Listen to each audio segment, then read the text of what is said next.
بسم اللہ الرحمن الرحیم۔ السلام علیکم ویورز، کیسے ہیں آپ سب؟ امید کرتی ہوں خیریت سے ہوں گے۔ ہم نے ناول پڑھ رہے ہیں بے رحم عشق، جس کا آج لاسٹ پارٹ ہے۔ اس سے پہلے کہ میں اپنا ناول سٹارٹ کروں، آپ نے میرے چینل کو ضرور سبسکرائب کرنا ہے، کامنٹ کرنا ہے اور زیادہ سے زیادہ شیئر کرنا ہے۔ یار آپ لوگ پلیز میرے چینل کو سبسکرائب کر دیا کریں، مجھے آپ کے سپورٹ کی بہت زیادہ ضرورت ہے۔ تو چلیں اب ناول سٹارٹ کرتے ہیں۔ واضح تھا کہ اب عالیہ جاسم کو اور نہیں سننا چاہتی تھی۔ چند لمحے جاسم خاموشی سے عالیہ کو دیکھتا رہا، مگر جب یہ احساس ہوا کہ اس کو اس میں کوئی دلچسپی نہیں ہے تو خاموشی سے ڈرائیونگ کرنے میں مصروف رہا۔ کچھ دیر کی مسافت طے کرتے وہ لوگ ایک انڈسٹری کے باہر رکے تھے۔ چونکہ یہی ان کی منزل تھی، اس کا تعلق میڈیا ماڈلنگ سے تھا۔ اپنی منزل پر پہنچتے عالیہ گاڑی سے اترتے اندر کی جانب بڑھ رہی تھی، جبکہ خود ڈرائیونگ سیٹ سے اترتے اس نے ایک نظر آگے ڈالتی عالیہ پر ڈالی، مگر کوئی فائدہ نہ تھا۔ سر جھٹکتے وہ اس کے پیچھے ہم قدم ہوا۔ اندر کا ماحول جاسم اسفندیار کی توقع سے قدرے مختلف تھا۔ یہ ایک غیر تسلی بخش ہال نما کمرہ تھا، جہاں مختلف قسم کے پردے، پروپس اور ریمپ موجود تھے۔ ان دونوں سمیت وہاں اور نوجوان لڑکے لڑکیاں بھی موجود تھے، جن میں سے کچھ کے لباس دیکھ چند لمحوں کے لیے وہ جاسم اسفندیار ٹھٹکا تھا، مگر خود کو کمپوز کرتے وہ عالیہ کے بلانے اس کے ساتھ ڈائریکٹر کے کمرے کی جانب بڑھا۔ یہاں بیٹھو جاسم، میں ان سے بات کرتی ہوں۔ اشارہ کرسی کی جانب تھا۔ مناسب قد و قامت رکھنے والے اس ڈائریکٹر نے ایک ترچھی نظر جاسم پر ڈالتے عالیہ کی جانب متوجہ رکھی۔ کیا تم اس لڑکی کی بات کر رہی تھی؟ جی مسٹر سیف، میں انہی کی بات کر رہی تھی۔ اچھا ہے، لڑکے ذرا کھڑے ہو تو ہو۔ ڈائریکٹر کے مخاطب کرنے پر جاسم نے ایک نظر عالیہ کو اور پھر ڈائریکٹر کو دیکھا۔ ارے بھائی، گور کیا رہے ہو؟ اٹھو ذرا دیکھیں ہم، کتنا دم ہے تم میں۔ قدرے ضبط کرتے وہ اپنی جگہ سے کھڑا ہوا تھا۔ ٹھیک ہے قد۔ اچھا ذرا اس کونے پر جاؤ۔ اشارہ پروپس کی جانب تھا۔ سست روی سے قدم اٹھاتے وہ بتائی گئی جگہ پر ٹھہرا۔ وہ جو کونے پر دوپٹہ پڑا ہے ذرا اس کو پہنو اور اپنے کیریئر سے باہر آ کر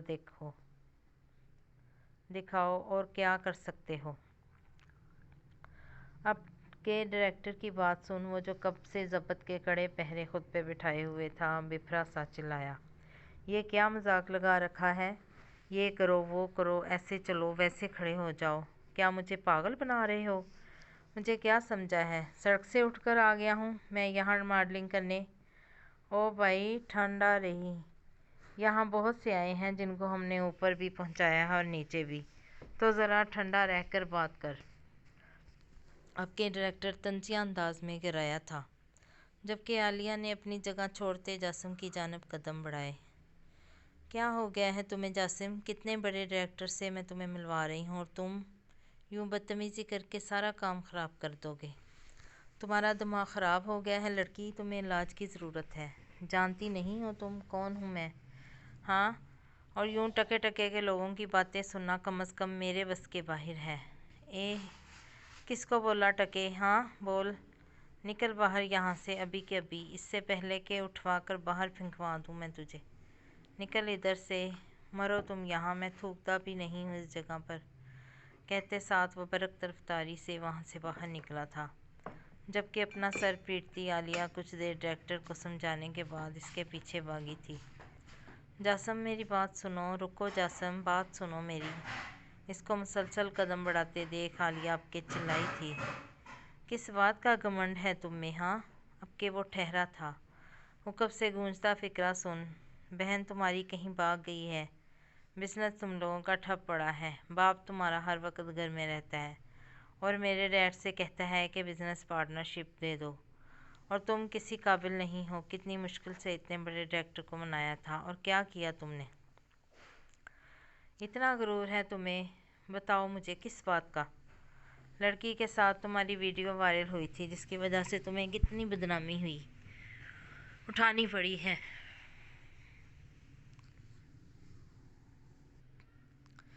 پھر بھی میں تم سے شادی کرنے کے لیے تیار ہوئی تھی، صرف اس لیے کہ تم اگر ماڈلنگ کے لیے تیار ہو جاؤ گے تو اس ڈائریکٹر سے مجھے کوئی فائدے ملیں گے، مگر تم نے اپنے ساتھ میرا بھی نقصان کر دیا۔ آج کے بعد مجھے اپنی شکل مت دکھانا، کہتے ساتھ وہ لمبے ڈنگ بھرتی واپس ہال کے اندر داخل ہوئی تھی، جبکہ وہ 29 سالہ جاسم اسفندیار فقط سکتے کے عالم میں تھا۔ ان چند روز میں دنیا جو بدل گئی تھی، وہ جانے والی لڑکی ایسا آئینہ دکھا گئی تھی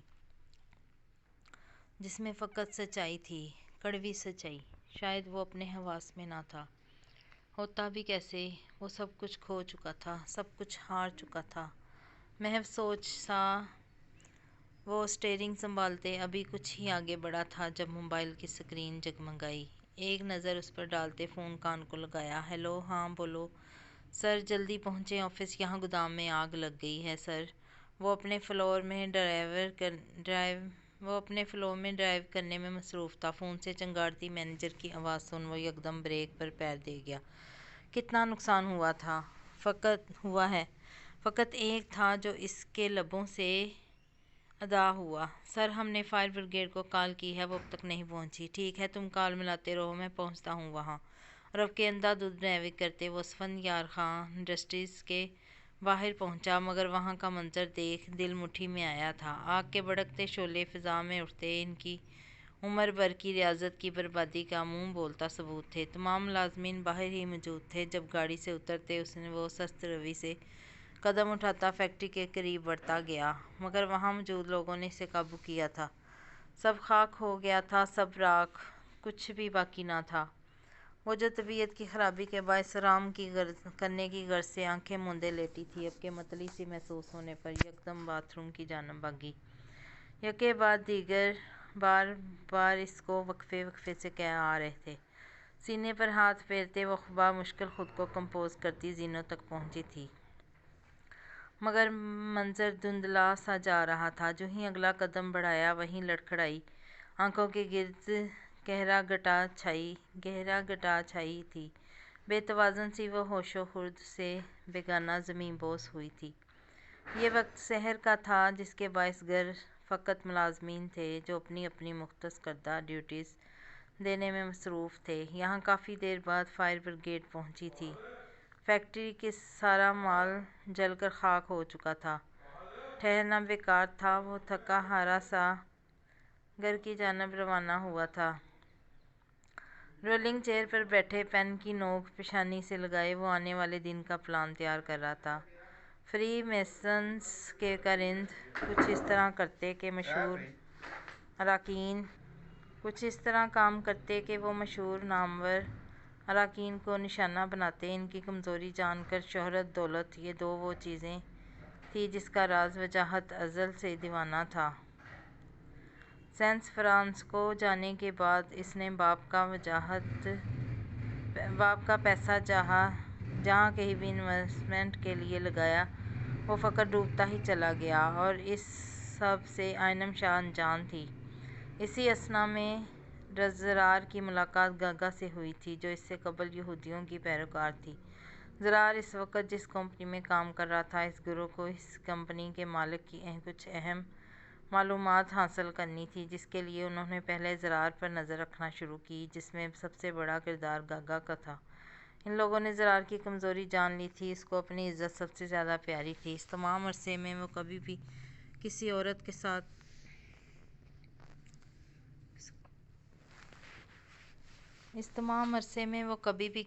کے ساتھ نہیں پایا گیا تھا، لیکن اس کو شہرت اور دولت کا جنون تھا، اور یہی ان لوگوں نے وار کر کے اسے زیر کیا تھا۔ لیکن جب وہ اس یہودی سیکٹ کا حصہ بنا تو اس کی بدولت ان لوگوں کو اتنی قیمتی معلومات اس کے ذریعے ملتی گئیں، اور یوں زرار وجاہت کا اس سیکٹ میں ایک بلند مرتبہ بن گیا۔ وہ جو کہتا وہ مانا جاتا۔ اسی دوران علی کو بھی اس کا حصہ بنایا گیا تھا۔ زرار کو علی ایک کمپنی کے باہر ملا تھا، جب کہ اس کو اپنی ماں کے آپریشن کے لیے پیسوں کی سخت ضرورت تھی۔ زرار نے اس وقت بانجھ لیا تھا کہ یہ لڑکا کارآمد رہے گا، اس لیے اس نے علی کی کمزوری جکڑتے اسے اس سیکٹ کا حصہ بنایا۔ یہاں خدمات دینے سے لاکھوں کروڑوں کی کمائی وہ بآسانی کر لیتا، اور یہی وجہ تھی کہ کئی نامور لوگ اس سیکٹ کا حصہ تھے۔ یہ سچ ہے کہ شیطان کو پوجنے والے آج بھی موجود ہیں۔ حضرت سلیمان علیہ السلام کے دور میں قبالہ جادو کے قدیم نسخے موجود تھے جو کارآمد تھے، اور یہی کچھ حاصل کر کے ان لوگوں کی نسلیں کچھ امریکہ اور کچھ جرمنی بھاگ گئی تھیں، مگر یہ لوگ پروان چڑھتے رہے۔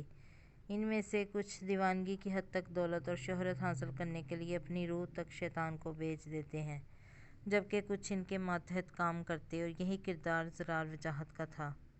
زرار کو اگلے روز ٹاؤن جانا تھا۔ وہاں ایک بڑا ایونٹ منعقد کیا گیا تھا۔ نئے آنے والوں کے لیے اسی بنا پر اپنے کام سمیٹتے اب کہ وہ مینشن کی جانب روانہ ہوا۔ کچھ دیر کی مسافت طے کر کے وہ مرکزی دروازے سے اندر داخل ہوا تھا۔ 3 پیس میں ملبوس وجاہت کا منہ بولتا ثبوت: زرار وجاہت، آئنم خاتون اور شاہجہاں ایک بزنس پارٹی اٹینڈ کرنے گئے تھے۔ جب قدم بڑھاتے وہ زینوں تک پہنچا، یہاں مقابل منظر دیکھ کر قدم زنجیر ہوئے تھے۔ نور الحیا کا وجود فقط رنگت لیے زمین بوس تھا۔ ایک جست میں اس کی جانب بڑھتے اس نے رخسار سہلائے: حیا اٹھو، حیا، اے حیا اٹھو، کیا ہوا ہے؟ حیا اٹھو یار، کیا ہوا؟ یہی ایک بلند داڑھ جو روزی سر پر دوڑتی اس کے پاس آئی تھی۔ یس سر۔ یہ کیا ہوا ہے اسے؟ تم لوگ سب کہاں مرے تھے؟ سچ سر، ہمیں نہیں پتا میم کو کیا ہوا ہے۔ اگر اسے کچھ بھی ہوا نا تو میں تم لوگوں کا قتل کر دوں گا۔ کہتے ساتھ اس نے نور الحیا کو بازو میں بڑھتے قدم واپس پورچ میں گاڑی کی جانب بڑھائے تھے۔ ایک لمبی مسافت طے کرنے کے بعد وہ لوگ ہسپتال پہنچے تھے۔ نور الحیا کا ٹریٹمنٹ جاری تھا اور اس تمام عرصے میں وہ شاہجہاں اور آئنم شاہ کو خبر کر چکا تھا۔ فون بند کر کے اس کو اگلا خیال علی کا آیا تھا، جو کئی روز سے آفس میں بھی نظر نہیں آ رہا تھا۔ اسی اثنا میں اس نے نمبر ملاتے فون کان کو لگایا۔ چند گھنٹیاں بجتی رہیں۔ السلام علیکم رحمت اللہ۔ وعلیکم رحمت اللہ۔ پھیرتے اس نے کشادہ ہتھیلی چہرے پر پھیری اور پھر یوں ایک سجدہ کر کے شکر ادا کیا۔ فون اب بھی بج رہا تھا۔ جائے نماز کا کنارہ موڑتے آگے کو بڑھا۔ فون کی جگمگاتی سکرین پر اس کا نام درج تھا۔ ایک گہری سانس فضا میں خارج کی۔ کھڑکی پر لگا پردہ ہٹتے پار میدان میں دیکھا، جہاں قبر پر پھول اب بھی تازہ تھے، جبکہ تختی پر نام درج تھا: سارہ اسفندیار خان۔ جب سے آنکھیں میچتے اس نے فون کان کو لگایا: یس سر، کہاں ہو تم؟ اتنے روز سے تمہاری کوئی خیر خبر نہیں ہے، جلدی پہنچو ہسپتال، ضرورت ہے مجھے تمہاری۔ ٹھیک ہے سر، میں پہنچتا ہوں۔ علی کے انداز سے کوئی نہیں پہچان سکتا تھا کہ اس کے وجود کے اندر ایک لاوا ابل رہا ہے۔ وہ خود کو کمپوز کرتے کپڑے تبدیل کرنے کی غرض سے باتھ روم کی جانب بڑھا، جبکہ یہاں نور الحیا کا ٹریٹمنٹ ہو چکا تھا، جس کے بعد اب کہ ایک لیڈی ڈاکٹر نے باہر آتے زرار کو اپنے کیبن میں بلایا تھا۔ سر کو خم دیتے وہ اندر داخل ہوا، جبکہ ڈاکٹر کے اشارہ کرنے پر مقابل رکھی کرسی پر پورے کروفر سے براجمان ہوا۔ کیسی طبیعت ہے میری مسز کی؟ جی سر، ہم نے ان کا ٹریٹمنٹ کر دیا ہے، وہ پہلے سے بہتر ہیں، اور ایسی کنڈیشن میں یہ سب معمولی ہے۔ آپ کو بس ان کا خیال رکھنا ہوگا، وہ ڈپریشن کا شکار ہیں۔ آپ کوشش کریں کہ وہ زیادہ نہ سوچیں، زیادہ سے زیادہ خوش رہیں، ان کو تسلی بخش ماحول دیا جائے۔ باقی میں کچھ ایکسرسائز اور دوائی لکھ دیتی ہوں جو انہیں باقاعدہ سے کھلانی ہوگی۔ ڈاکٹر کے فکرے پر اس نے بے ساختہ آئی برو اٹھائی۔ میں سمجھا نہیں، آپ کس کنڈیشن کی بات کر رہی ہیں؟ وہ تو بالکل نارمل ہے۔ اچھا سوری، میں بتانا بھول گئی، آپ کی مسز ایکسپیکٹ کر رہی ہیں۔ مبارک ہو مسٹر زرار آپ کو۔ کیا ناقابل یقین سا رد عمل! وہ خاصا شاکڈ ہوا تھا۔ آپ کا مطلب ہے؟ نور الحیا، مطلب میری وائف ایکسپیکٹ کر رہی ہے؟ جی سر، میں نے یہی کہا۔ آپ بس ان کا خیال رکھیں اور وہ جا سکتی ہیں آپ کے ساتھ ابھی۔ ٹھیک ہے، کیا میں مل سکتا ہوں اس سے؟ جی سر، میں نرس سے کہہ دیتی ہوں، وہ آپ کو روم میں لے جائیں گی۔ وہ جو آنکھیں موندے سٹریچر پر لیٹی تھی، چہرے پر مدھم سانسوں کی آہٹ محسوس کرتے پٹ سے آنکھیں کھولیں، مگر وہی دھڑکنوں کی روانگی تیز ہوئی تھی۔ وہ 32 سالہ شخص اس کے عین مقابل تھا، اپنے دونوں ہاتھ اس کے گرد رکھے، حصار سا بنائے اس کی جانب متوجہ تھا۔ Congratulation sweaty, O R expecting. مقابل کے لبوں سے فقرہ سن چند لمحوں کے لیے وہ سانس لینا بھول گئی تھی۔ وہ خود نہیں جانتی تھی یہ خبر خوشی کی تھی یا پھر غم کی۔ ایک گہرا سانس خود میں کھینچا تھا اس نے، جبکہ ایک ننھا موتی آنکھوں سے ٹوٹا تھا، مگر اس سے قبل کہ نور الحیا کے رخسار میں جذب ہوتا، یکدم زرار سے اسے اپنی انگلی کے پوروں پر چن گیا۔ ویک اپ ہنی، گھر جانا ہے، کہتے ساتھ اس نے نور الحیا کو سہارا دیتے کھڑا کیا تھا، جبکہ وہ اب بھی سکتے کے عالم میں تھی۔ وہ لوگ جو گاڑی میں بیٹھے مینشن کی جانب روانہ تھے، یکدم مقابل سے یو ٹرن لیتی گاڑی سے ان کا تصادم ہوا۔ زرار نے یکدم بریک پر پیر دیا تھا، مگر پارا سوا نیزے کو پہنچا تھا جب گاڑی سے اترتے اس نے ایک زوردار صدا لگائی۔ اندھے ہو کیا؟ جب چلانا نہیں آتی تو روڈ پر لے کر گاڑیاں نکلتے کیوں ہوں؟ وہ جو اپنی سوچ میں محو سا ڈرائیو کرتے تصادم کر گیا تھا، آپ کے زرار کے مخاطب کرنے پر گاڑی سے باہر نکلا، مگر ان دونوں کا جو ہی ایک دوسرے سے آمنا سامنا ہوا، اپنی اپنی جگہ ساکت ہوئے تھے، جبکہ گاڑی میں اندر بیٹھی نور الحیا اگلا سانس لینا بھول گئی تھی۔ جدائی موت سے زیادہ سخت ہے۔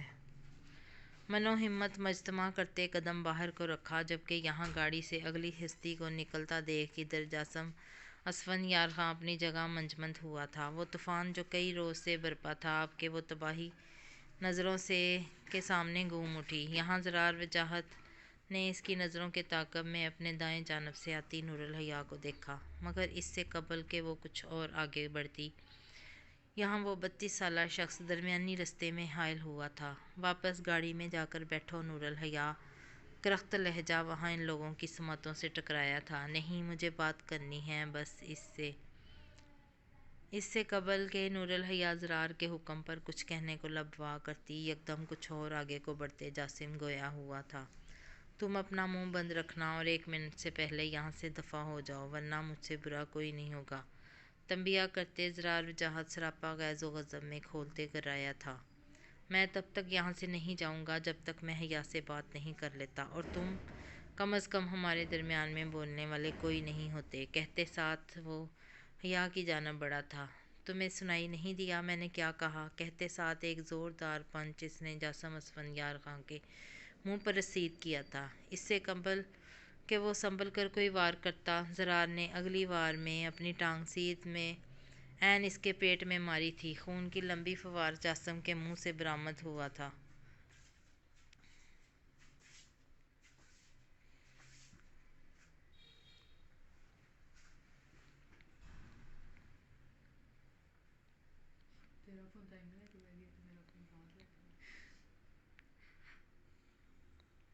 جبکہ یہاں حیا نے بے ساختہ ہاتھ لبوں پر دیا، دور رہنا اس سے آج کے بعد۔ تنبیہ کرتی وہ گرجدار آواز اس کے قریب بھی نظر آئے تو میں زرار وجاہت تمہارے ٹکڑے کر دوں گا۔ کہتے ساتھ اس نے نور الحیا کی کلائی جکڑی تھی۔ بکواس بند کرو، میں محبت کرتا ہوں، اس سے خود کو قدرے کمپوز کرتے جاسم نے لبوں سے خون صاف کیا تھا۔ چھوڑو اس کا ہاتھ، اب کہ وہ ضبط کھوتے نور الحیا کے قریب بڑھا تھا، مگر اس سے قبل ہی زرار نور الحیا کو پرے کر گیا۔ وہ بے توازن سی گاڑی کا سہارا لے گئی، مگر جو ہی پلٹی منظر جان لیوا تھا۔ وہ دونوں مد مقابل تھے، ایک بندوق تھامے سراپا غیظ و غضب میں ڈوبا ہوا، اور مقابل وہ دیوانوں کی طرح بندوق کی نال سے پیشانی جوڑے نفرت انگیز نگاہیں مرکوز کیا۔ چیخ کر کہو گی خدا سے، چلتی اذان اپنے ماں باپ، تیری اور تیری بنائی ہوئی پاک کتاب کی قسمیں کھانے والا، میرے یقین سے کھیل گیا۔ ان دونوں کو یوں ایک دوسرے کے مد مقابل دیکھ نور الحیا نے ہاتھ لبوں پر دیے تھے۔ ایک کی نگاہوں میں غضب تھا تو دوسرا دیوانہ سا اس غضب کو ہوا دے رہا تھا۔ اب ایک قدم بھی آگے بڑھایا تو قسم سے اس بندوق میں جتنی گولیاں ہیں وہ میں تمہارے سر کے اندر اتارنے میں ایک لمحہ ضائع نہیں کروں گا۔ اگر تمہیں لگتا ہے کہ تمہاری یہ دھمکی مجھے اس کے قریب جانے سے روک دے گی تو فقط خام خیالی ہے تمہاری۔ تمہیں کیا لگتا ہے زرار، تم اس کو یوں زبردستی اپنی قید میں رکھ کر اس کا دل جیت لو گے؟ وہ تم سے محبت نہیں کرتی اور یہ بات تم جانتے ہو۔ وہ صرف مجھ سے محبت کرتی ہے۔ بکواس بند کرو اپنی۔ کہتے ساتھ اس نے بندوق کا ایک نوکیلا سرا اس کی پیشانی پر مارا۔ یہ ایک کاری وار تھا جو جاسم اسفندیار خان پر کیا گیا تھا۔ وہ کراہتے چند قدم دور ہٹا۔ خدا کا واسطہ ہے، بس کر دیں، بس کر دیں، بہت ہو گیا۔ اب کہ وہ چلاتی ان دونوں کے درمیان آئی تھی۔ خدا کا واسطہ ہے، بس کر دیں، اور میری ذات کا کتنا تماشا بنائیں گے آپ لوگ؟ کیوں نہیں ہے آپ لوگوں میں خوف خدا؟ نور الحیا، ابھی کے ابھی گاڑی میں واپس جا کر بیٹھو، and this is my order. قدرے ضبط سے دانت پیستے وہ گویا ہوا تھا۔ نہیں، میں نہیں بیٹھوں گی، میں آپ کے کسی بھی حکم کو ماننے کی تابعدار نہیں ہوں۔ اور آپ اب کہ وہ پلٹی تھی اس 29 سالہ جاسم اسفندیار خان کی جانب۔ کیا سننا چاہتے ہیں؟ اب مجھ سے کیا بات کرنی ہے آپ کو؟ مجھے پوری دنیا کے سامنے ذلیل کر کے آپ کو سکون نہیں ملا کیا؟ جو اب پھر آپ میری زندگی تباہ کرنے آ گئے ہیں۔ نہیں، ایسا کچھ نہیں ہے، میں بس اپنی غلطی سدھارنا چاہتا ہوں۔ میں بہت شرمندہ ہوں نور الحیا، جو کچھ میں نے تمہارے ساتھ کیا اس کے بعد میری زندگی تباہ ہو چکی ہے۔ یار میں اندھا ہو گیا تھا اپنی خواہشات کے آگے، مگر تمہارے لیے میرے جو احساسات ہیں وہ سب سچ تھے۔ میرا یقین کرو، وہ ایک ایک لفظ جو میں نے تم سے کہا تھا وہ سب سچ تھا۔ اچھا تو کیا کروں میں آپ کے اس سوچ کا جو آپ نے مجھ سے تو کہہ دیا، مگر جب وہ سچ میں نے دنیا کو بتایا تو آپ نے اس سچ کو جھوٹ بنا دیا۔ ایک بار بھی آپ کا دل نہیں کانپا تھا، آپ کی زبان نہیں لڑکھڑائی جب میں اپنے گھر والوں کے سامنے، اپنے باپ کے سامنے کھڑی ہو کر سچ کہہ رہی تھی تو مجھے جھوٹا بناتے؟ ایک بار بھی آپ کی روح نہیں لرزی جاسم؟ کیوں آخر آپ مرد اتنے سنگ دل کیوں ہوتے ہیں؟ میرا باپ، میرا شوہر یا پھر آپ، میری زندگی میں آنے والے ہر ایک مرد کو فقط پتھر دل پایا ہے میں نے۔ برق سے بہتے آب چشم جاسم اسفندیار خان کے دل پر موم کی طرح اتر رہے تھے۔ یا میرا یقین کرو یار، میں بہت شرمندہ ہوں، میں خالی ہاتھ رہ گیا، میں سب کچھ کھو چکا ہوں۔ میری بہن یار سارا، اس کا کچھ پتہ نہیں ہے، میری خواہشات میرے لیے انجام بن گئی۔ میرا باپ وہ بستر پر ہے، میں سب کچھ کھو چکا ہوں یار۔ کوئی رات ایسی نہیں گزرتی اب جو ملال سے خالی ہو۔ میں بہت کوشش کر رہا ہوں خود کو زندگی کی طرف لانے کے لیے، مگر ایک کے بعد ایک تباہ کاریاں مجھے آگے نہیں بڑھنے دے رہی۔ میں کیا کروں؟ مجھے لگتا ہے تمہیں چھوڑ کر میں خدا کو ناراض کر بیٹھا ہوں۔ اب کہ وہ شکست خوردہ سا ہاتھ جھٹک گیا۔ کیا یہ ممکن نہیں کہ تم ایک بار مجھے موقع دے دو؟ ایک بار تو خدا بھی موقع دیتا ہے نا حیا؟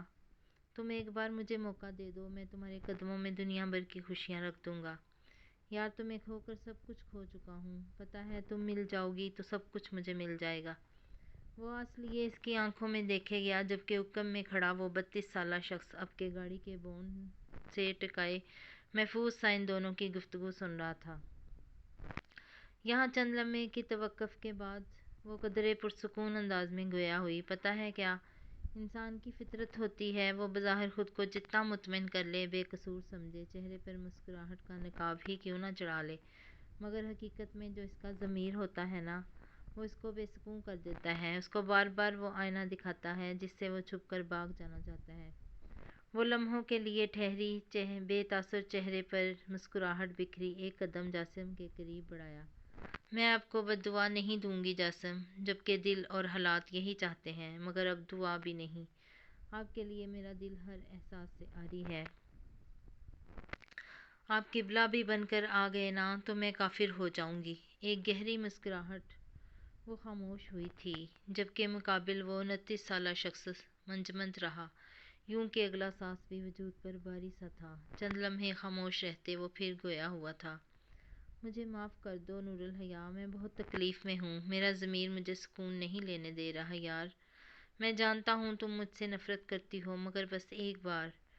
مجھے آپ کو یہ گمان کیسے لاحق ہوا کہ میرے دل میں نفرت کا ہی صحیح آپ کے لیے کوئی جذبہ ہے؟ اور کس بات کی معافی؟ معافی تو مجرموں کو دی جاتی ہے ان کی سزا کی، اور آپ جاسم اسفندیار گناہ گار ہیں۔ میرے اور گناہوں کی معافی انسان نہیں، میرا اللہ دیتا ہے اپنی عدالت میں۔ روز محشر جب صدا بلند ہوگی نا تو جاسم اسفندیار آپ کو لبیک کہنا پڑے گا، وہاں آپ کی کوئی بھی دلیل کام نہیں آئے گی۔ وہ محبت جو آپ سے ہوئی ہے نا، اب دل میں یوں جذب ہو چکی ہے جیسے عرصہ دراز بعد کتاب کے پنے میں سیاہی جذب ہو جاتی ہے۔ اور ہاں، اب یہ ساری دنیا مل کر بھی آپ کو میری جولی میں ڈالنا چاہے گی نا، تو میں بے لباس ہونے کو ترجیح دوں گی۔ کوشش کیجیے گا کہ آج کے بعد میرے سامنے نہ آئیں، کیونکہ اب تک میں نے آپ کو کوئی بد دعا نہیں دی، مگر اگر اب آپ میرے سامنے آئے تو میں خود کو روک نہیں سکوں گی۔ کہتے ساتھ وہ پتھریلے تاثرات چہرے پر سجائے گاڑی کی جانب بڑھ رہی تھی، جبکہ اس کے ہر ایک بڑھتے قدم کے ساتھ جاسم کا دل مٹھی میں آیا تھا۔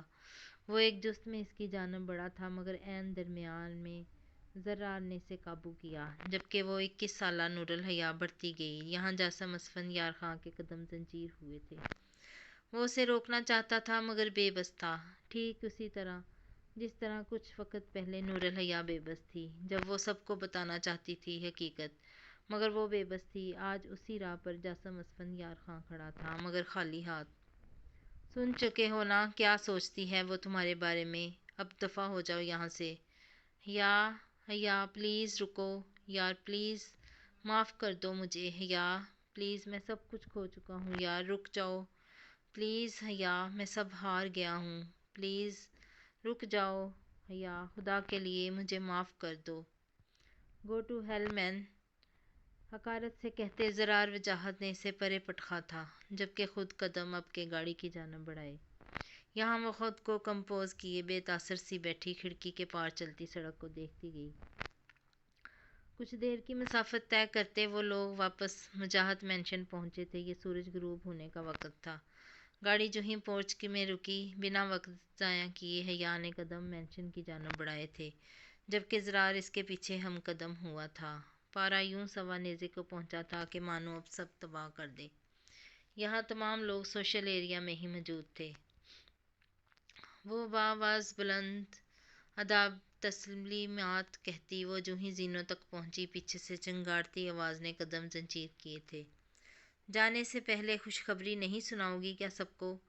زرار کے فکرے پر آئنم اور شاہ جہاں دونوں ہی ان لوگوں کی جانب متوجہ ہوئے تھے۔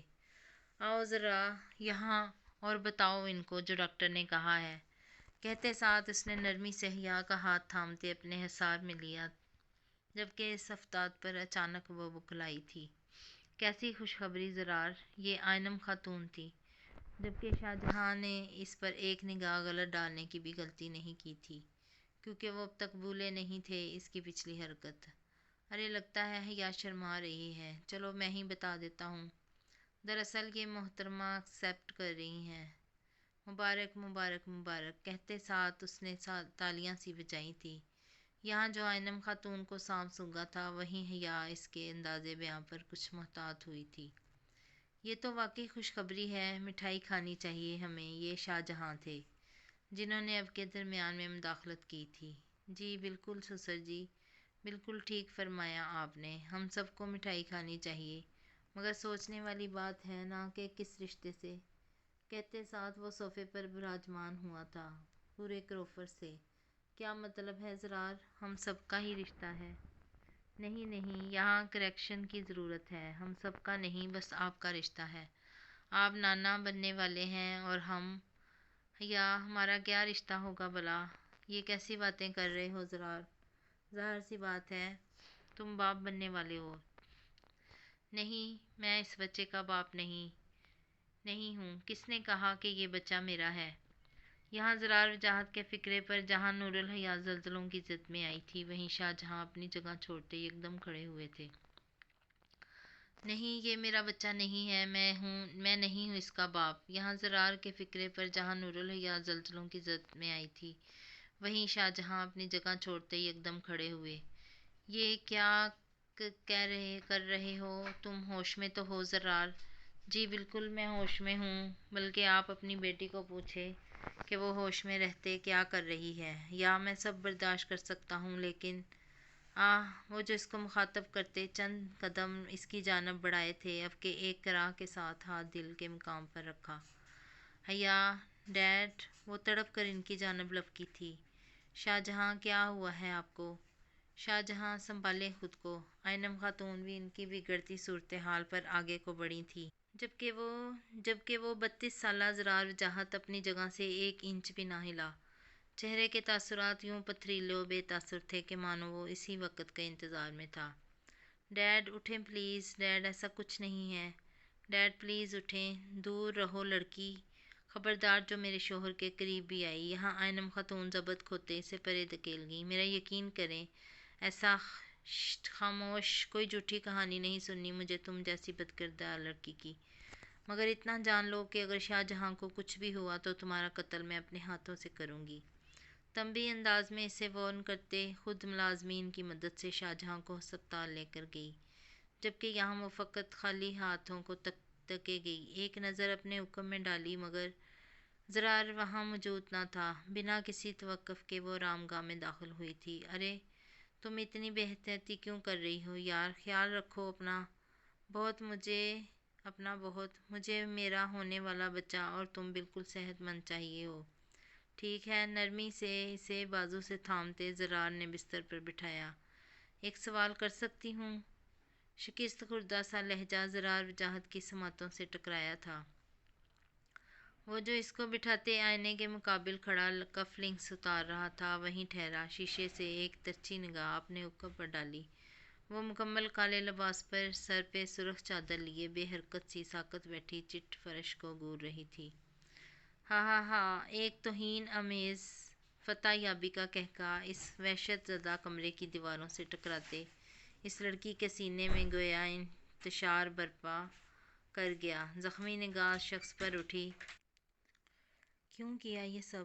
میرا کیریئر تباہ کر کے، میری ہر ایک خواہش کا گلا گھونٹ کر، میرے ایک واحد رشتے میرے باپ کے سامنے مجھے ذلیل کر کے۔ آخر کیا ملا آپ کو؟ کسی کھائی سے آتی وہ کرب زدہ سی آواز۔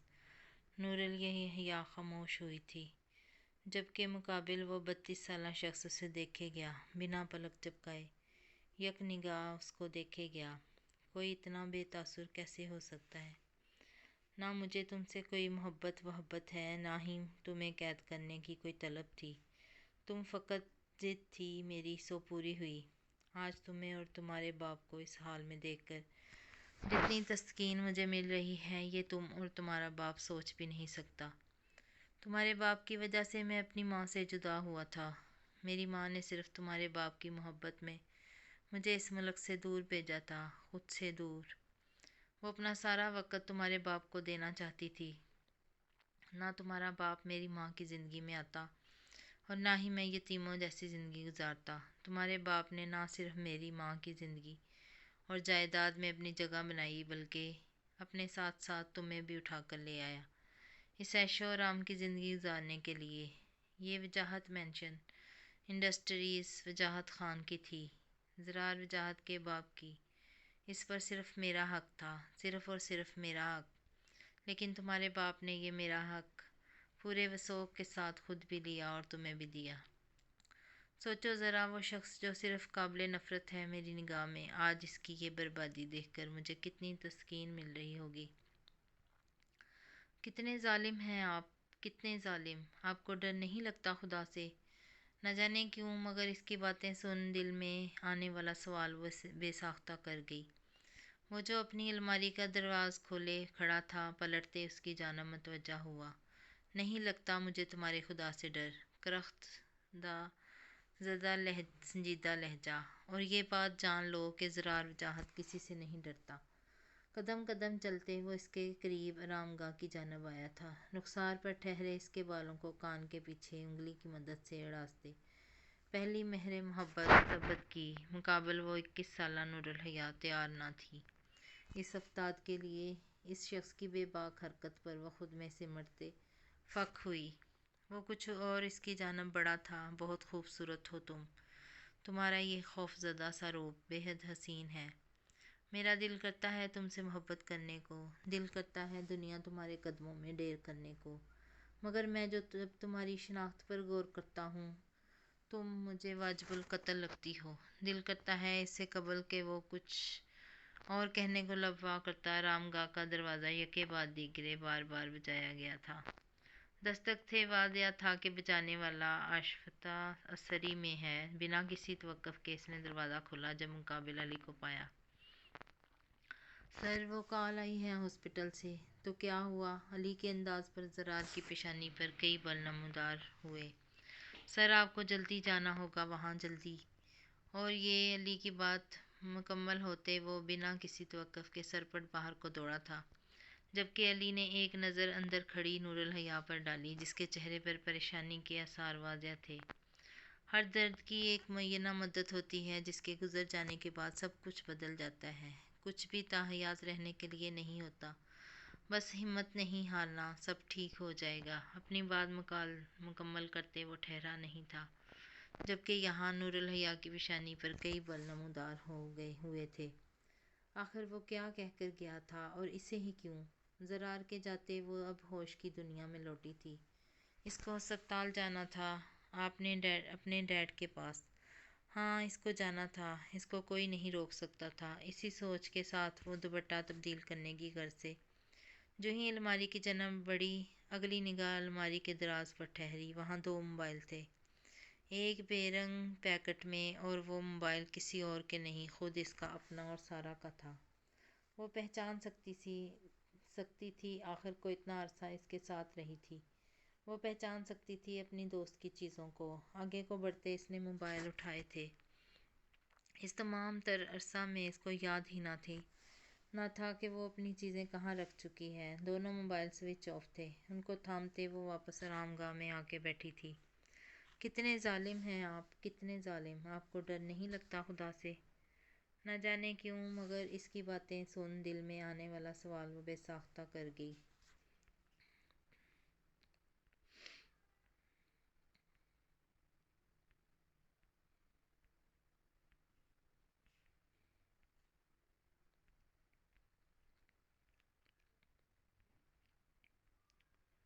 آخر یہ زرار واپس آرام گاہ کے اندرونی حصے میں آئی۔ کچھ لمحے خاموشی سے اس سیاہ فام سکرین کو تکتی رہی۔ آخر یہ زرار کے پاس کیوں تھے؟ کئی الجھنوں میں الجھتے اس نے موبائل کھولے تھے۔ چند از لمحوں بعد اس کا اپنا موبائل کھلتا گیا۔ یکے بعد دیگر میلز، میسیجز، کالز کی نوٹیفیکیشن موصول ہوتی گئیں، مگر اس لمحے وہ ٹھہری تھی۔ سارا کی جانب سے چند روز قبل ایک ویڈیو کی نوٹیفیکیشن موصول ہوئی۔ انگلی پوروں سے اس پر کلک کیا تھا، وہ لوڈ ہو رہی تھی۔ نہ جانے کیوں دل بیٹھا جا رہا تھا۔ سکرین پر دھندلا منظر اب کے واضح ہوا تھا۔ مقابل چلنے والی ویڈیو جیسے جیسے آگے بڑھ رہی تھی، یہاں ویسے نور الحیا کی سانسیں تھمتی جا رہی تھی۔ یوں بچ ایک بلند داڑ وہ دیکھ سکتی تھی زرار کو آگے کو بڑھتے۔ ایک زناٹے دار تھپڑ موبائل تھامے سارا پر جڑا گیا تھا، جس کی شدت یہاں موبائل پر چلتی سکرین دیکھتی وہ 21 سالہ نور الحیا بخوبی محسوس کر سکتی تھی۔ دماغ معاف ہوتا جا رہا تھا، سمتیں جیسے یقین کرنے سے انکاری تھیں۔ وہ شخص جس کے ساتھ وہ ایک گھر میں زیر رہائش تھی، جس کے نام وہ اپنے تمام جملہ حقوق کر چکی تھی، وہ بت پرست قاتل تھا، وہ واقعی یہودیوں کا پیروکار تھا، وہ خدا سے نہ ڈرنے والا۔ وہ کون تھا آخر؟ اور اگر یہ سچ تھا تو کس رشتے کے تحت وہ ایک ساتھ تھے؟ کوکھ میں پلتے اس بچے کا دین پہچان کیا تھی؟ یکے بعد دیگر روح زخمی کر دینے والے خیالات اس کی چلتی سانسیں روکنے کے در پہ تھے۔ یہ سبب، یا میرے خدا، یہ کس گناہ کی سزا ہے میرے رب!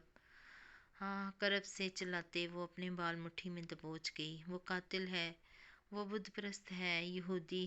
یا اللہ، یہاں خودکشی کرنا حرام ہے، اور جو زندگی لوگوں نے حرام کر ڈالی، میرے رب، میں اس کا کیا کروں؟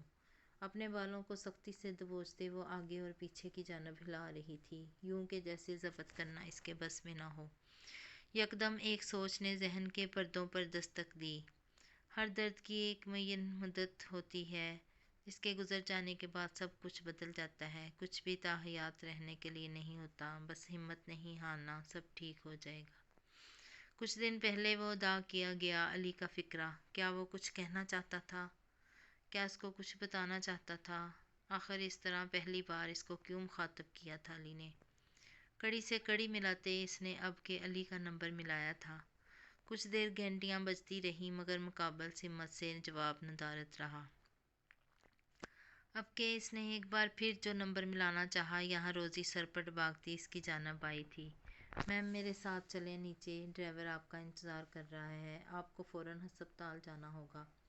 کیا ہوا ہے روزی، تم اتنی پریشان کیوں ہو؟ سب ٹھیک ہے نا؟ رخسار پر بہتے آب چشم ہتھیلی کی پشت سے صاف کرتے وہ کچھ قدم روزی کی جانب بڑھی تھی۔ میم، نیچے ڈرائیور آپ کا انتظار کر رہا ہے۔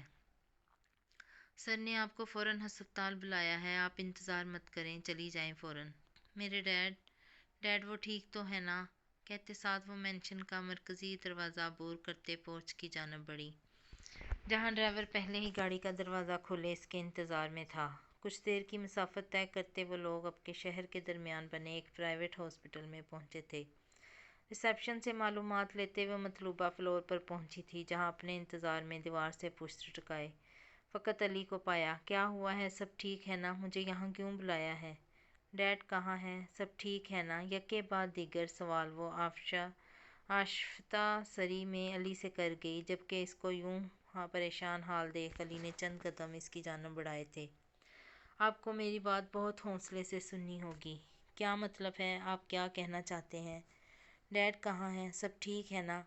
اب کہ اس کی آواز حلق میں روندی گئی تھی۔ شاہجہاں انکل کو ہارٹ اٹیک آیا تھا، ان کی کنڈیشن اب خطرے سے باہر ہے۔ لیکن وہ چند لمحوں کے لیے خاموش ہوا۔ لیکن آپ کیا کہہ رہے ہیں؟ مجھے بتائیں، کیا ہوا ہے ڈیڈ؟ ہارٹ اٹیک کی وجہ سے ان کا جسم کا دایاں حصہ مفلوج ہو گیا ہے۔ یہاں علی کا فقرہ جو ہی مکمل ہوا وہ ایک گہرا سانس لیتی ہاتھ لبوں پر دے گئی تھی۔ یہ نہیں ہو سکتا، یہ نہیں ہو سکتا، یہ کیا ہو گیا؟ یا میرے خدا، یہ کیا ہو گیا؟ میرے ڈیڈ، یا میرے خدا ہمیں معاف کر دے میرے ڈیڈ۔ اللہ، میں یہ کن گناہوں کی سزا مل رہی ہے؟ اللہ مجھ میں اور سکت نہیں ہے، میرے رب مجھے معاف کر دے۔ وہ بے جان سی ہوتی زمین پر بیٹھتی چلی گئی، جبکہ اس کی قابل رحم حالت پر علی اس کے ساتھ گھٹنوں کے بل بیٹھا تھا۔ حوصلہ کریں، ہر مشکل کے ساتھ آسانی ہے۔ میرا رب کسی کو اتنی تکلیف نہیں دیتا جتنی اس میں سکت نہ ہو۔ یہ آزمائش ہے جو بہت جلد ختم ہو جائے گی، بس آپ یقین رکھیں اللہ پر۔ یہ سب ان کی وجہ سے ہوا ہے علی انہوں نے مار دیا، انہوں نے میری آنکھوں کے سامنے سارا کو مار دیا علی۔ میں نے خود دیکھا، وہ شخص بت پرست ہے علی۔ اس نے صرف اپنی ضد کی خاطر میری زندگی تباہ کر دی۔ بتاؤ میرا کیا قصور تھا؟ میری دوست کا کیا قصور تھا؟ یہاں وہ کڑی ہوئی حقیقت ایک بار پھر نور الحیا کے لبوں سے سن علی کے وہ زخم تازہ ہوئے تھے، یوں کہ جیسے کسی نے ان پر نمک چھڑکا ہو۔ آپ کو یہ سب کس نے بتایا کہ کیسے جانتی ہیں آپ؟ میں نے خود دیکھا، میرے موبائل پر وہ ویڈیو جو سارا نے مجھے بھیجی تھی۔ کیا تم اس بارے میں جانتے تھے؟ کیا تم جانتے تھے کہ اس شخص نے کس بے دردی سے سارا کا قتل کر دیا؟ تم خاموش کیوں رہے؟ تم نے اس کی مدد کیوں نہیں کی؟ تم نے کیوں نہیں بتایا سب کو؟ جواب دو، تمہارا ضمیر ذرا نہیں کانپا؟ ایک قاتل بت پرست انسان کو یوں کھلے عام چھوڑنے کے لیے؟ جواب دو علی، مجھے تم مرد اتنے سنگ دل کیوں ہوتے ہو؟ تم لوگوں کو خدا کا خوف؟ ہاں ہے مجھے خدا کا خوف، اور میں ضرار وجاہت کو اس کے انجام تک پہنچاؤں گا، مگر صحیح وقت آنے پر۔ اور کس وقت کا انتظار کر رہے ہو تم؟ اس شخص نے سب کچھ تباہ کر دیا، اور تم مجھے کہہ رہے ہو ابھی بھی تمہیں صحیح وقت کا انتظار ہے۔ ٹھیک ہے، بتائیں مجھے کیا چاہتی ہیں انجام؟ آپ؟ انجام، انصاف، سزا۔ میں اس شخص کو اس کے انجام پر پہنچانا چاہتی ہوں۔ نور الحیا کی بات پر وہ چند لمحے خاموشی سے اسے دیکھے گیا، مگر وہ فیصلہ کر چکا تھا۔ یہی وقت تھا اس 32 سالہ ضرار وجاہت کو اس کے انجام پر پہنچانے کا۔ ٹھیک ہے، چلیں میرے ساتھ، مگر ایک بات یاد رکھیں، یا تو اس شخص کو مار دینا یا خود مر جانا۔ کہتے ساتھ وہ بے تاثر سا ہسپتال سے باہر نکلا تھا، جبکہ نور الحیا اس کے پیچھے قدم بڑھا گئی۔ اگلی جانب مینشن سے نکلتے وہ ہسپتال آیا تھا، جہاں اسے ڈاکٹر سے پتہ لگا تھا کہ شاہجہاں مفلوج ہو چکے ہیں، جبکہ یہ خبر سنتے آئنم خاتون کا بی پی شوٹ کر گیا تھا، جس کے باعث انہیں مائنر ہارٹ اٹیک آیا تھا، جس کے باعث انہیں اسی وقت ہسپتال میں علاج دینا شروع کیا گیا تھا۔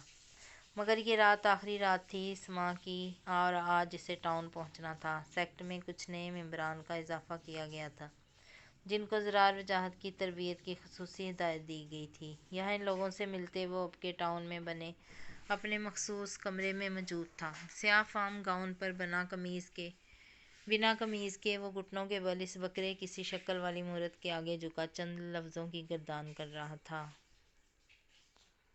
وہ لوگ ٹاؤن پہنچے تھے جب گاڑی سے اترتے نور الحیا نے ایک طائرانہ نگاہ اس پورے حصے پر ڈالی تھی۔ یہ ہیبت ناک سی عمارتیں رات کی تاریکی میں کئی گنا زیادہ وحشت زدہ معلوم ہو رہی تھیں۔ گاڑی بند کرتے علی گھومتے اس کی جانب آیا تھا۔ میری بات سنیں بہت غور سے۔ ہم جو کرنے جا رہے ہیں یہ بہت خطرناک ہے، اس میں کوئی شک نہیں کہ وہ شخص بہت خطرناک ہے۔ یا تو یہ رات ہم دونوں کی آخری رات ہوگی یا پھر اس شخص کی۔ بس اپنا اللہ پر یقین رکھیں، جو نصیب میں ہوتا ہے ضرور وہی سب ہو، دعائیں نصیب بدلنے کے لیے بنائی گئی ہیں، بس دعا کیجیے گا اللہ ہمارے نصیب میں فتح لکھے۔ کہتے ساتھ وہ جوں ہی آگے بڑھا، اپنے عقب سے نور الحیا کی آواز سنائی دی تھی۔ آپ میری مدد کیوں کر رہے ہیں؟ میں تمہاری نہیں اپنی مدد بھی کر رہا ہوں۔ کیا مطلب؟ میں کچھ سمجھ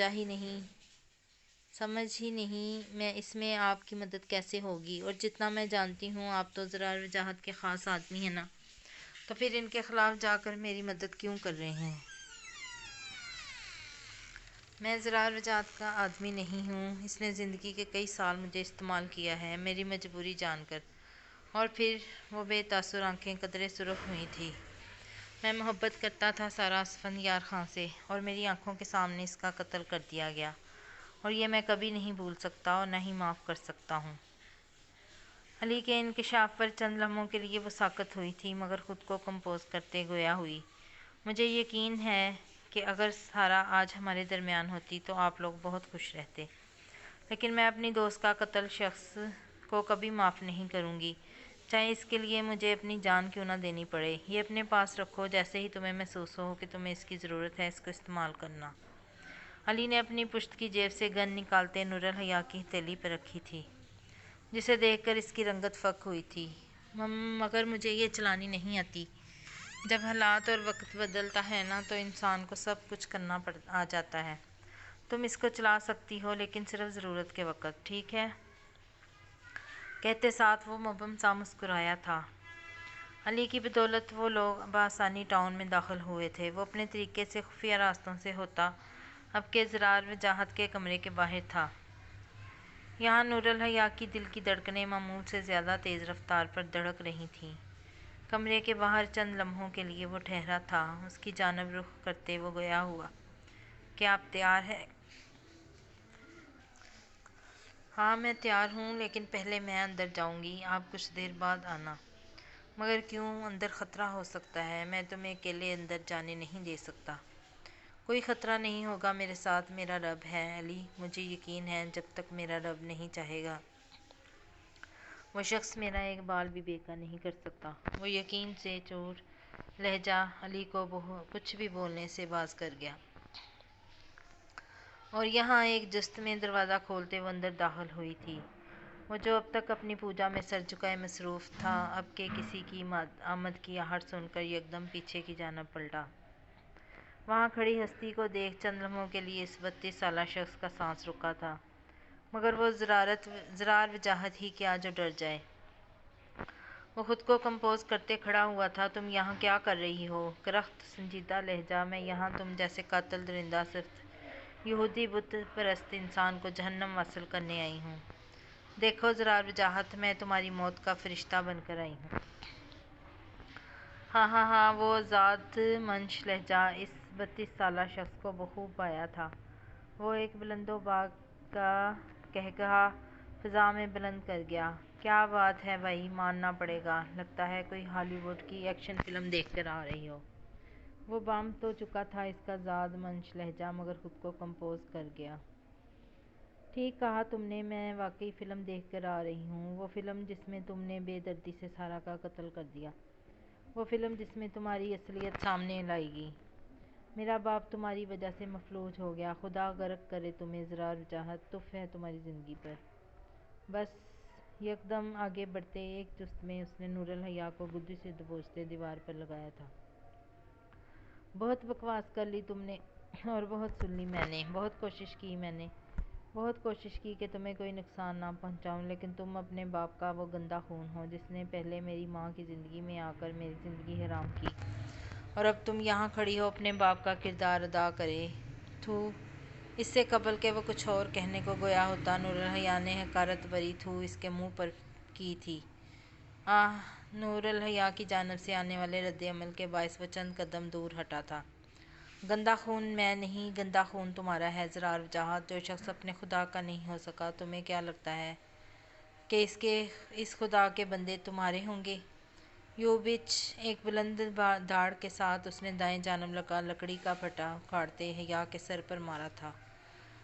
ایک کرا کے ساتھ وہ زمین بوس ہوئی تھی، اور یہاں اس کی کرب زدہ چیخ سن باہر موجود علی اب ضبط کی تناتیں کھوتے اندر داخل ہوا تھا۔ بس بہت ہو گیا ضرار وجاہت، اب تمہارا کھیل ختم۔ سینسر لگی گن اس کی پیشانی پر تانی، وہ قدم قدم چلتا اندر داخل ہوا تھا، جبکہ یہاں اس 32 سالہ نوجوان پر گویا خون سوار تھا۔ بنا قمیض کے نمایاں ہوتے اس کے کرستے بازو پسینے سے عرق آلود تھے۔ تو یہ سب تمہارا کیا درا ہے تم نمک حرام! میں جان ہی نہیں سکا کہ میں دشمنوں سے بچنے کے لیے اپنی ہی آستین میں سانپ پال رہا ہوں۔ میں نمک حرام نہیں، حرام تم ہو ضرار وجاہت، جو لوگوں کی مجبوری کا فائدہ اٹھا کر انہیں اپنے مفاد کے لیے استعمال کرتے ہو۔ لیکن بس اب اور نہیں۔ تمہارا بند کراہنی بکواس کمینے! کہتے ساتھ وہ ہاتھ میں موجود لکڑی کا بٹا اس نے علی کی پیٹھ میں دے مارا، مگر یہاں وہ اپنی جگہ سے ایک انچ نہ ہلا۔ زمین پر کراہتی حیا کا درد سے برا حال تھا، وہ چاہ کر بھی اپنی جگہ سے ایک انچ نہ ہل سکی۔ آگے کو بڑھاتے ہاتھ میں موجود گن علی نے جوں ہی اس کے سر پر مارنی چاہی، اگلے لمحے اس کا ارادہ بامتے ضرار نے ایک جست میں آگے بڑھتے شدت زدہ ضرب اس کے پیٹ میں لگائی۔ ہاتھ میں موجود گن کہیں دور جا گری تھی، وہ سنبھل بھی نہ پایا تھا کہ ایک اور ضرب اس نے علی کے گھٹنے کے پچھلے حصے میں لگائی۔ وہ یکدم زمین بوس ہوا تھا۔ اس کی درگوں حالت بناتے اب کہ وہ حیا کی جانب بڑھا تھا، اس کے بالوں کو اپنی گرفت میں لیتے اپنی جانب اس کا رخ پلٹا۔ کیا ہوا؟ میری موت کا فرشتہ بن کر آئی تھی نا، کیا اب اپنی موت نظر آ گئی؟ کہتے ساتھ اس نے حیا کی گردن پر ایک ضرب لگائی تھی، جس کے باعث ایک چیخ اس کے حلق سے نمودار ہوئی۔ اور یہاں زمین پر کراہتے علی نے من و ہمت مجتمع کرتے وہ لکڑی کا پٹھا ضرار کی پشت پر مارا تھا۔ آہ بے غیرت انسان! پہلے میں تیرا کام تمام کروں گا، پھر اس سے نپٹتا ہوں۔ یکے بعد دیگر وار وہ علی پر کرتا گیا۔ ایک لمبی خون کی داڑھ علی کے منہ سے نکلی تھی۔ اٹھ اب کر مجھ سے مقابلہ، وہ پہلے کر رہا تھا۔ اٹھ اب بن مرد کا بچہ، میرا مقابلہ کر، میرا مقابلہ۔ اب کیوں ہار گیا؟ زمین پر کراہتے علی کے وجود کو جھٹکا دیتے تھے وہ بار بار اسے مخاطب کر رہا تھا۔ یا تو خود مر جانا یا اس کو مار دینا۔ یاد رکھنا میرا رب کسی بھی بندے کو اس کی طاقت سے زیادہ آزمائش میں مبتلا نہیں کرتا۔ علی کی باتیں حیا کی سماعتوں سے ٹکرا رہی تھیں۔ بس تھوڑی سی ہمت کرنی تھی، یا مارنا تھا یا خود مر جانا تھا۔ ہمت کرتے اس نے موندی آنکھیں کھولیں۔ کچھ ہی فاصلے پر سینسر لگی گن زمین پر پڑی تھی۔ یک دماغ نے کام کرنا شروع کیا۔ ایسی ہی ایک گن اس کے پاس موجود تھی، بس اس کو استعمال کرنا تھا۔ ٹریگر دبانا تھا اور سب کچھ ختم ہو سکتا تھا، سب کچھ ٹھیک ہو سکتا تھا۔ بس تھوڑی ہمت۔ آپ کے ڈیڈ مفلوج ہو گئے ہیں، سارا کی وہ کربناک چیخ ایک ایک بات اس کے سماعتوں تلے باز گشت کر رہی تھی۔ وقت جیسے تھم سا گیا تھا۔ اسی لمحے اٹھتے اس نے قمیض میں چھپی گن ایک جست میں نکالتے پوری قوت سے ٹریگر دبایا تھا۔ ٹھا ٹھا ٹھا! یکے بعد دیگر 3 فائر اس نے اس 32 سالہ شخص ضرار وجاہت کی پشت پر کیے تھے۔ سانسیں تھپتی سی محسوس ہوئی تھیں، یوں کہ جیسے رگوں میں خون کی روانگی بند ہو رہی تھی۔ بامشکل اس نے پلٹتے نور الحیا کی جانب دیکھا، نظروں میں قدرے حیرانگی تھی۔ وہ واقعی موت کا فرشتہ بن کر آئی تھی۔ وہ جس کو آج تک بزدل سمجھتا آیا تھا، آج اس کے ہاتھوں زندگی تمام ہو رہی تھی۔ یہاں وہ ہمت کرتے اس کے قریب آئی تھی، اس کے چہرے کے قریب، اتنا قریب کہ وہ بآسانی سن سکتا تھا اسے۔ آپ اتنی آسان موت کے حقدار نہیں تھے۔ میرا دل کر رہا ہے کہ میں آپ کے وجود کے پرخچے اتار دوں، مگر جانتے ہیں یہ موت دنیا کی نظر میں بہت آسان موت ہوگی آپ کے لیے، مگر خود آپ کے لیے یہ موت سب سے تکلیف دہ ہے، کیونکہ آپ کو یہ موت میرے ہاتھوں نصیب ہوئی ہے، اور آپ کی سانسیں بعد میں ختم ہوں گی، یہاں ان کے ختم ہونے سے پہلے آپ کا غرور چکنا چور ہوا ہے۔ دیکھیں کہ کون ہے میرا خدا۔ وہ ہے میرا خدا جس نے مجھے اتنی ہمت دی کہ میں آج آپ جیسے بت پرست انسان کو جہنم واصل کر رہی ہوں۔ آپ جیسے لوگوں کے لیے زندگی سے بڑھ کر آپ کی انا اور غرور ہوتا ہے، اور آج سب سے پہلے وہ غرور اور انا اور وہ تکبر، وہ شان و شوکت اور میرے ہاتھوں مٹی میں مل گئی۔ وہ وجاہت انڈسٹری جس کو دنیا میں مقام دلانے کے لیے آپ اس حد تک گر گئے کہ اپنے دین سے، اپنے خدا سے غافل ہو گئے، میں اس کو عطیہ کر دوں گی، وہ سب حرام ہے۔ آپ کو لگتا ہے میں آپ کے گھر میں فقط دولت کے لیے تھی، تو آپ کا یہ گمان میں توڑ دوں گی۔ میری کوکھ میں پلتا یہ بچہ کس رشتے سے ہے میں نہیں جانتی، مگر میں اس کو ماں بن کر ایک بہترین انسان بناؤں گی، اور میں بتاؤں گی کہ اس کا نام نہاد باپ کیا تھا تاکہ یہ کبھی آپ جیسا نہ بنے۔ تمام ہوا زرار وجاہت آپ کا قصہ، تمام ہوئی میری زیت بری کہانی۔ آج ہر ایک زخم کو مرہم لگ گیا، کیونکہ اپنے گناہ گار کو میں نے اپنے ہاتھوں سے سزا دی ہے۔ وہ کچھ کہنا چاہتا تھا مگر وقت نے اتنی مہلت نہ دی، لبوں پر جیسے کفر لگا تھا۔ آنکھوں کے سامنے اندھیرا چھاتا گیا اور وہ 32 سالہ زرار وجاہت موت کی گہری وادیوں میں گم ہوتا گیا، جہنم واصل ہونے کو۔ وہ نہیں جانتی تھی کہ وہ کیسے علی کو وہاں سے نکالتے ہسپتال پہنچی تھی۔ زرار وجاہت کی موت کی خبر جنگل میں آگ کی طرح پھیلی تھی، اور جب یہ خبر آئنم خاتون کو ملی تو صدمے سے وہ اپنا ذہنی توازن برقرار نہ رکھ پائی۔ یہاں ان لوگوں نے فیصلہ کرتے ان کو ایک نجی مینٹل ہسپتال میں زیر علاج چھوڑا، جبکہ وجاہت انڈسٹری اور مینشن یتیم بچوں کے لیے عطیہ کرتے۔ وہ اپنے آبائی گھر کراچی میں شفٹ ہوئے تھے۔ وقت کی سوئیاں تھمی نہیں تھی، وہ گزرتا گیا، اور آج 5 سال بعد بس بہت ہو گیا عبداللہ، آپ جہاں کہیں بھی ہو باہر آ جاؤ، میں تھک چکی ہوں۔ اتنی بار اوپر نیچے کر کے جلدی باہر آ جاؤ ورنہ مجھ سے بہت زیادہ پٹائی ہو جائے گی آپ کی۔ مصنوعی لہجے میں 4 سالہ عبداللہ کو ڈپٹتے وہ کئی بار گھر کے چکر لگا چکی تھی۔ میں آخری بار پوچھ رہی ہوں عبداللہ، کہاں ہو؟ جلدی باہر آ جاؤ۔ ہاں ہاں ہاں موم، آئی ایم ہیئر۔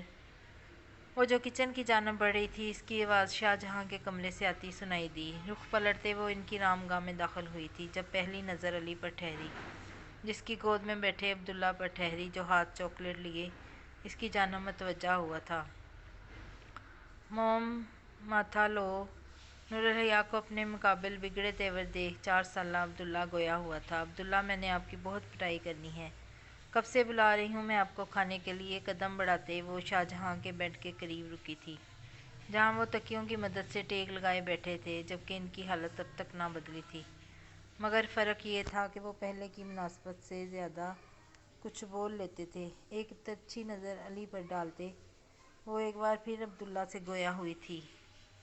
چلو میرے ساتھ باہر چلو، مجھے آپ سے کچھ بات کرنی ہے نورالحیا، لیکن مجھے اس بارے میں بات نہیں کرنی جس بارے میں آپ بات کرنے آئے ہیں۔ کہتے ساتھ اس نے جو ہی رخ پلٹا، اپنے عقب سے شاہ جہاں کی آواز سنائی دی۔ ہا ہا ہا حیا، رک جاؤ۔ بامشکل لفظ ادا کر رہے تھے۔ عبداللہ، آپ باہر جاؤ، میں آتی ہوں آپ کے پاس۔ ڈیڈ، میں اپنا فیصلہ آپ کو 3 سال قبل ہی سنا چکی ہوں، اور ان کو بھی۔ نہیں جانتی میں کہ یہ بار بار یہاں ایک ہی بات کرنے کیوں آ جاتے ہیں۔ اب کہ اس کا لہجہ قدرے سخت ہوا تھا، کیونکہ مجھے فکر ہے آپ لوگوں کی۔ انکل کی طبیعت آپ کے سامنے خراب رہتی ہے۔ عبداللہ ابھی چھوٹا ہے، کچھ اور بڑا ہوگا، اس کو باپ کے سائے کی ضرورت پڑے گی، اور یہ معاشرہ کبھی بھی کسی ایک عورت کو قبول نہیں کرتا، یہ بات جانتی ہیں آپ۔ مجھے معاشرے کی پرواہ نہیں ہے، اور یہ بات آپ کو پتہ ہے، اور میں بہت خوش ہوں اس طرح۔ لیکن آپ اپنی ضد چھوڑ دیں، اتنی خرد غرض نہ بنیں، آپ کو ضرورت نہیں، لیکن عبداللہ کو ہو سکتی ہے، اس کے بارے میں سوچیں۔ یا میرا بچہ، مان جاؤ میرے لیے۔ آپ لوگ اپنی ضد چھوڑ دیں۔ آپ لوگ کیوں نہیں سمجھتے کہ میری دماغی حالت ایسی نہیں ہے کہ میں پھر کوئی تکلیف برداشت کروں؟ آپ کو ایسا کیوں لگتا ہے کہ اس رشتے سے آپ کو تکلیف ملے گی؟ 5 انگلیاں برابر نہیں ہوتی نورالحیا، اس بات کو جان لو۔ ضروری نہیں کہ اگر چند رشتوں نے آپ کو تکلیف دی ہے تو آنے والے تمام رشتے آپ کو تکلیف دیں گے۔ اب کہ وہ ہار مانتے خاموش ہوا تھا، یہ کوئی تیسری بار تھا کہ وہ سوالی بن کر ان کے در پر آیا تھا، کیونکہ اسے پرواہ تھی نورالحیا کی، عبداللہ کی، شاہ جہاں کی۔ باس، فیصلہ ہوا، کل تم دونوں کا نکاح ہے وہ۔ پر ڈیڈ، میں نہیں کر سکتی، مجھے ایک بار موقع دیں، میں آپ لوگوں کو بہت خوش رکھوں گا حیا۔